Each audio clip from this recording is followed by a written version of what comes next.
अस्सलाम वालेकुम। सुनो, एक बार नहीं बार बार शुक्र किया जा सकता है।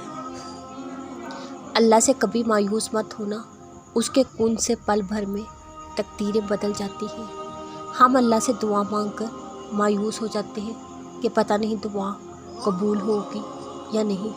यकीन करो, अल्लाह दुआओं का जवाब ज़रूर देता है। जो चीज़ हम मांगते हैं हमें नहीं पता वो हमारे लिए बेहतर है या नहीं, लेकिन अल्लाह जानता है।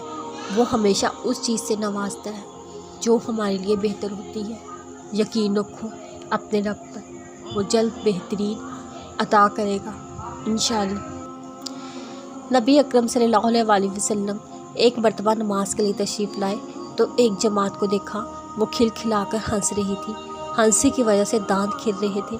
हजूर सल्लल्लाहु अलैहि वसल्लम ने इरशाद फरमाया कि अगर मौत को कसरत से याद किया करो, जो हालत में देख रहा हूँ वो पैदा ना हो, लिहाजा मौत को कसरत से याद किया करो। कब्र पर कोई ऐसा दिन नहीं गुजरता जिसमें वो ये आवाज़ ना देती हो, मैं तन्हाई का घर हूँ, मिट्टी का घर हूँ, कीड़ों का घर हूँ। जब कोई मोमिन कब्र में रखा जाता है, वो कहती है तेरा आना मुबारक है, बहुत अच्छा किया तू आ गया। जितने आदमी ज़मीन पर चलते थे तो इन सब में मुझे ज़्यादा पसंद था। आज तू मेरे पास आया है, तू मेरे बेहतरीन सलूक को देखेगा। उसके बाद जहाँ तक मुर्दे की नज़र पहुँच सके वहाँ तक वसी हो जाती है। एक दरवाज़ा उसमें जन्नत का खुल जाता है, जिससे वहाँ की हवा और खुशबू इसको आती रहती है। जब कोई बदकिरदार कब्र में रखा जाता है, वो कहती है तेरा आना मुबारक है, बुरा किया जो तू आया। ज़मीन पर जितने आदमी चलते थे उन सब में तुझी से मुझे ज़्यादा नफ़रत थी। आज जब तू मेरे हवाले हुआ तो मेरा सलूक भी देख लेगा। इसके बाद कब्र इतनी तंग हो जाती है कि पसलियाँ आपस में एक दूसरे में घुस जाती है। 70 अस्ते उस पर मुसल्लत हो जाते हैं।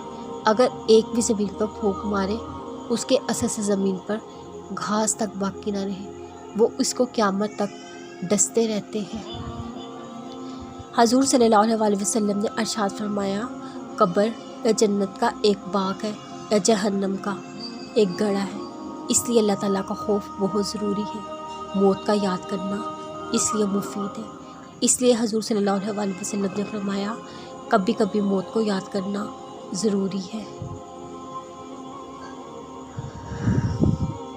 हज़रत अब्दुल्ला बिन अब्बास की नमाज की वजह से आँख न बनवाना। जब आँख में पानी उतर आया